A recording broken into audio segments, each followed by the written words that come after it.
Hi friends, இந்த model பார்த்தீங்கன்னா கூல்பேட் mega 5A கொஞ்சம் பழைய மாடலு. இது வந்து டெட்டு. ஸோ டிசி ரேட்டிங் பார்த்தீங்கன்னா 100 கிட்ட ஸ்டக்காக இருந்துச்சு. மேபி வந்து ஸ்டோரேஜ் இஷ்யூ தான் இஷ்யூவாக இருக்கும். ஏன்னா நமக்கு ஒரு ஷாப்லேருந்து சென்ட் பண்ணியிருந்தாங்க.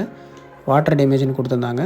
ஸோ ஒரு சில இடத்துல லீக்கேஜ் இருந்துச்சு, அதெல்லாம் ரிமூவ் பண்ணிவிட்டு ஸ்டோரேஜ் ஏசி செக் பண்ணி பார்த்ததில் SLC MLC not defined. So உள்ளே இருக்கிற எதுவுமே வந்து நம்ம எடுக்க முடியல. செக்யூரிட்டி டம்ப் எதுவுமே இல்லை.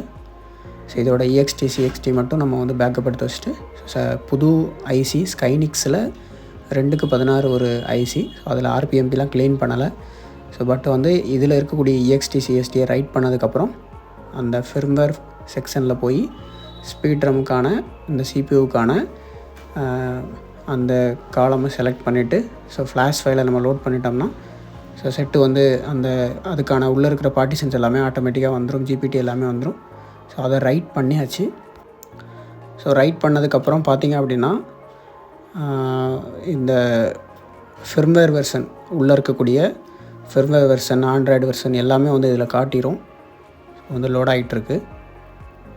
இதில் பார்த்திங்கன்னா காட்டிருச்சு. பிராண்டு கூல்பேடு, டிவைஸ் 1821, பிளாட்ஃபார்மு, ஃபிர்ம்வேர் வெர்ஷன் எல்லாமே வந்து காட்டிருச்சு. அப்போ பக்காவாக உள்ளே வந்து எல்லாமே லோட் ஆகிடுச்சின்னு அர்த்தம். எந்த ஒரு டம்ப் ஃபைலும் இல்லை. ஸோ வித்தவுட் டம்ப்பு பூட் ஏல வந்து இதில் பூட் லோடர் வந்து வந்துருச்சு. So no problem. ஸோ இப்போ பார்த்திங்கன்னா பழைய ஐசி வந்து சாம்சங். ஸோ நம்ம மாற்றினது ஸ்கைனிக்ஸு, SK ஹைனிக்ஸு. ஸோ இதை வந்து நம்ம இதை போர்டில் ஃபிக்ஸ் பண்ண போகிறோம். ஸோ போர்டில் ஃபிக்ஸ் பண்ணதுக்கப்புறம் டிசி ரீடிங் செக் பண்ணப்போ செட்டு பூட் ஆகின மாதிரி ஒரு அறிகுறி. ஸோ அதுக்கப்புறம் சார்ஜர் இன்சர்ட் பண்ணி பார்த்ததில் சார்ஜிங் லோகோ வந்துருச்சு. ஸோ அதே மாதிரி கம்ப்ளீட்டாக செட்டு உள்ளே போயிடுச்சு. ஆனால் என்ன ப்ராப்ளம் அப்படின்னா ஒரு கொஞ்சம் நேரத்தில் ரீஸ்டார்ட் ஆகும். ஸோ அது காரணம் என்னென்னா IMEI நம்பர் இல்லை, செக்யூரிட்டி இல்லை. ஸோ இது UMT யூனிசெக் மாடல் அந்த டூலில் போய் நம்ம இதை வந்து செக்யூரிட்டி ரிப்பேர் பண்ணியிருக்கோம். ஜஸ்ட்டு செட்டை ஆஃப் பண்ணி கனெக்ட் பண்ணால் போதும். அது டயாக் மோட் எனேபிள் பண்ணிடும். ஸோ அதுக்கப்புறம் செட்டில் இருக்கக்கூடிய ஒரிஜினல் IMEI வந்து நம்ம ரிப்பேர் பண்ணோம். ஸோ இதில் பேஸ் பேண்டு வந்துருச்சு.